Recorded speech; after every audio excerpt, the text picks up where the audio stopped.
we've been together now for 42 years, and we've raised 4 children and 5 grandchildren. And I remember early in the piece, you said that that if we are just the center of our relationship, we will feed, we will destroy it, we will eat. We have to have a bigger picture. And you always knew that instinctively. Yes. I think it helped me through many years in losing my family very early in life. It helped, well, it was the only thing that helped me survive. And I knew that that was the way through for any relationship. In that way, you could let go of control, let go of trying to change the other. And we do that. We continually slip up, but that's where forgiveness comes in as well. Some other thought. We don't ask them to tell us their problems or anything like that. But we do ask them, tell me what positive things you can say about your spouse. That's what I was going to before, that's the first thing Jerry asks. And he has them look in each other's eyes and say, tell each other what it is, one at a time, what you have loved about this person.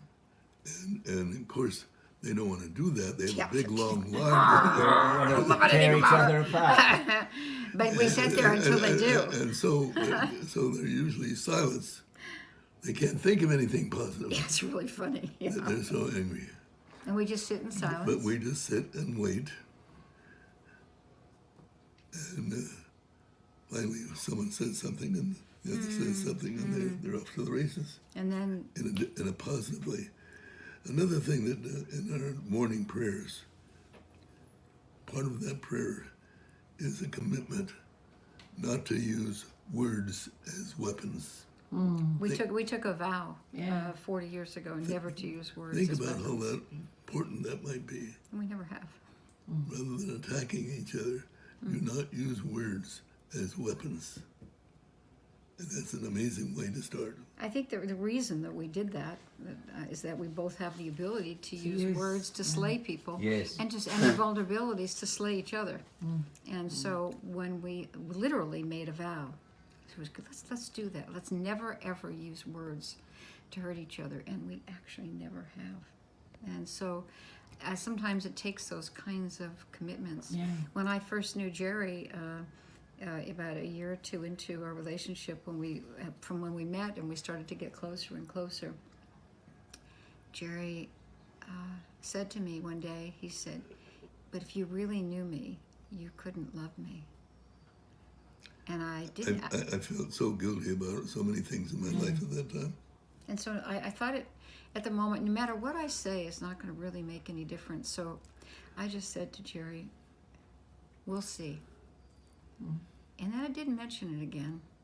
And on our 25th wedding anniversary, in the middle of our renewal ceremony, I stopped the ceremony and I turned to Jerry and I said, "Jerry, do you remember when you said to me 25 years ago that if I really knew you, I could never love you?" Yes. And he looked scared. He went, "Yes."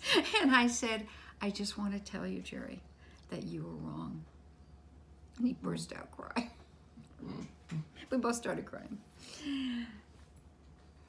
I think one important thing that you and I do together, Dan, we think it's an essential thing, is to meditate before we see the person we're going to be seeing. To ask God for help, Holy Spirit for help. Well, we always use the healer's prayer from A Course in Miracles.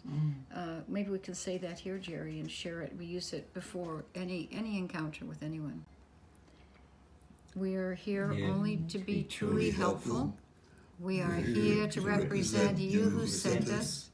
We don't have to worry about what to say or what to do, because you who sent us will direct us. We are content to be wherever you wish, knowing that you're always going there with us. We will be healed as we let you teach us to heal. Well, clearly, that's a prayer that Patricia and Donatus used to. Did you want to share, Jerry? Yes. Go ahead.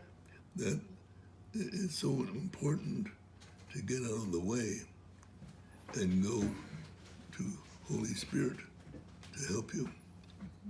And we do that, and we think that's a secret of our ability to stay clear of any kind of judgments and to trust the voice that we're going to hear. Yeah, I don't think it's that we don't get judgments. We get judgments like everybody else because we live in the frame of a personality ego structure. It's just, what do you do with the judgments when you get them? Yeah. And how quickly can you see them as judgments, as opposed to our ego belief system that wants us to believe that everything we think is true. I love this bumper sticker, you don't believe everything you think. And so, our belief structure, we're very aware of what we are solidifying in our belief structure at any given moment when we're really trying to dissect and grow with a certain issue, and know that that belief system is malleable and it is movable as it should be. It should be open to correction. We trust each other's ability to listen to Holy Spirit. And we're guided by Holy Spirit. And so we're not there to change those people that came here to see us. But we are there to love them. And that's a very practical way of working with people and couples, to know that our purpose there is to only love them. Give them love. Only love them. I think also that with the center, in the Centers for Attitudinal Healing, and certainly the original center, which Jerry founded in 1975, that whenever we're in a group environment, the first peer support groups started there, that when it becomes tense or adversarial, it's such one of the things that we always do is just ask for help. As a facilitator, I need your help.